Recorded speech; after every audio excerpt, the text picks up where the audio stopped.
I see the plot is thickening. Episode 8 of Sweet Reincarnation had even more very fun intrigue, and I'm very excited to see what happens next, especially with Count Retes and what she gets up to.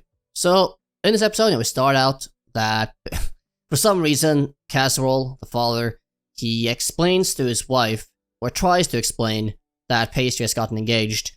For some reason, he does it in the most ridiculously stupid, over-the-top way, making the wife think he's cheating and whatnot, which, I mean, I was going to slap him if I was there to try to explain to him. Never say things like that to a woman, ever, in any circumstance. They will not understand. So, yeah. Anyway, though, after that, apparently the wife is extremely happy that she's gonna have a new daughter. She does have a fetish for daughters, seemingly. So good for her. Then we go and see Count or Countess Retes, which is the most interesting part of this episode. Because again, I do love how they keep hitting on the, the geopolitics, the political intrigue, and all these things happening in this kingdom, and how that all goes back to Pastry and what he is doing, and how it affects the things around him. So the attendant who runs in is like, "Oh my god, did you hear the heir to the Mortland thief has gotten engaged?" She spills her tea and whatnot, and then she starts really thinking. It's like, God damn it. And she explains things, right, in a very logical way. That, first of all, trying to figure out why the old fox, as she calls him, the Lord of Huberek, why he would, let's say, waste his fourth daughter to engage her to someone like Pastry, as I mentioned in the last episode review, having no position or power, really, of any sort, comparable to their own. And then she thinks, okay, maybe one possibility is that, since, the three other daughters, or at least the twin of Licorice, but also the other two daughters, actually has four, assumingly, are all sort of married off to, let's say, powerful houses. Maybe he was, by, let's say, engaging Licorice to Pastry, being not from a powerful house or anything like that, trying to signal that he isn't just, his goal isn't just to soak up power or influence in the kingdom, and that he is doing this to signal that he isn't, let's say, super power hungry and stuff like that. Which is a possible explanation, but then she goes away from that and instead starts thinking of, okay, what other possibilities are there for the Lord Huberek doing this? Maybe, he sees the potential in Pastry and the potential in their fief. And then she starts going on about, okay, well, the fief has, increased their production of food. Eventually they might rival my own area.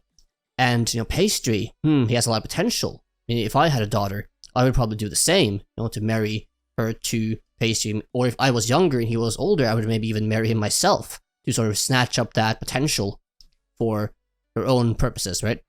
And again, I do love how they just spend time on explaining all these things and try to flesh things out in this way. And then even further, later in the episode, when the Countess speaks of just being annoyed that these Eastern lords involving themselves in the South, as Count Retes and the fiefdom of Mortland, Pastry's fiefdom, is in the South. And as far as I remember, the Count Retes, or the Countdom, whatever, the area that, and title and such, in the South, the big player in the South is Count Retes, right? Or their house. And that she's very annoyed that, these Eastern lords are involving themselves and getting, let's say, going over her head to get this engagement going between Pastry and the daughter of House Huberek, that, this is something that should have gone through her, they should have gotten her permission, or they should have at least consulted her before doing this, right? And then you can sort of see the split and a conflict between even different regions, don't come in here, Eastern lords, involving yourself in my area, the southern area, this is my land, right? This is where I reign supreme. Don't try to off-balance my power and influence here. Everything around that I found very interesting, and hopefully we'll see way more of that in the next episode, when we'll have this tea ceremony that Count Retes thought up as a way of doing some sort of scheming, trying to maybe get Pastry under her wing or influence him in some way that will benefit her. So very interested to see how that turns out. But then in the fiefdom, back with Pastry, he gets the resources from the Duke that he was promised last episode, but it's only saplings for trees that produce nectar, aka honey. And sure, he gets a lot of these, saplings, but do they really cost that much? Are they really that hard to get? Like, did you really, let's say, risk making the Duke an extremely powerful entity in the kingdom, your adversary, purely for saplings? I mean, that seems lopsided in a way, but I guess he wants his land of sweets. And even though I don't really care about the land of sweet aspect, or at least the sweet aspect, I do love the nation building aspect that they also hit on some in this episode, as they are establishing a new village. 40 people have come to apply to live at it, or live in it and work in it, right?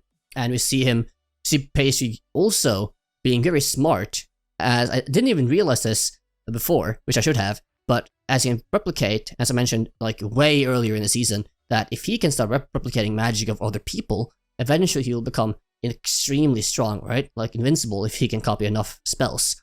And he did, covertly copy the spell of the bandit leader, the digging whatever spell, and he uses that to dig a reservoir and such to collect water so he can, grow these saplings and whatever else.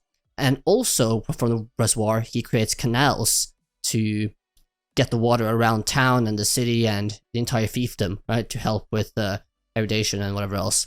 And again, I do love this aspect of like, it feels almost like a game like Banished, right, if you played something like that, or even like Civilization. You start your city and you're starting to build things up. You're starting to just get resources, get your wheat, get your sugar, and get your aqueducts going, like all these different things, right? These technologies and policies in place, and you start just building your kingdom from the ground up. Like that's what this show sort of feels like, and I love that. I think that's absolutely great.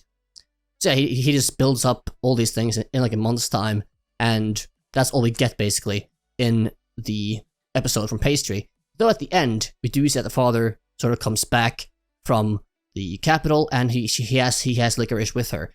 And apparently Licorice isn't just there for a visit, she is there to stay due to some unobscured circumstances that I assume we will find out about more later. But for some reason, she has to stay there for the time being. And then of course we also at the end get to know about the Countess Retes inviting him, specifically him, to this tea tasting ceremony, where she will unload her evil schemes, assumingly, later on in the next episode. But yeah, even though I don't really care about the sweet aspect of this show, which is fine, because it seems like, I will borrow from Otaku Spirit here, when he said, which I completely agree with, that this show seemed like, or the light novel, whatever this is based on, it seemed like the author at the start thought, okay, let's make like a sweet isekai-focused thing. But as he started writing, he sort of didn't really want to make it about sweets, so he instead made this way more interesting concept with the nation building and all that, and put sweets to the side. But he still has all the characters and themes around sweets, so he sort of has to keep signaling to it to an extent, and that's what this episode feels like. To an extent, it's like, okay, yeah, I'm signaling that, yeah, we're still going towards sweets, okay, but it's a land of sweets, which again sort of implicates the nation building part of it, which is the same as what Pastry signals to at the end of last episode, when he talked at the very end about Licorice and about if he has her by his side, he is sure to be able to realize this land of sweets, right? Assuming they're building this, I assume powerful, industrious nation where he can make all the sweets in the world and distribute them across the kingdom. Anyways, though, as a whole, this episode was entertaining, and even though it didn't get too much, let's say, political intrigue and stuff like that, we did get enough, and I do love the nation building and city building aspects of it as well, and I'm looking forward to episode 9, so I'll see you there. That being said, did you like the episode, hate the episode, have any thoughts on the episode? Leave those in the comment section down below. I will respond to every one of them. And do please like, subscribe, hit the notification bell for all that good business to support this new and budding channel. We'll deeply appreciate that. And I will see you next time. So bye-bye.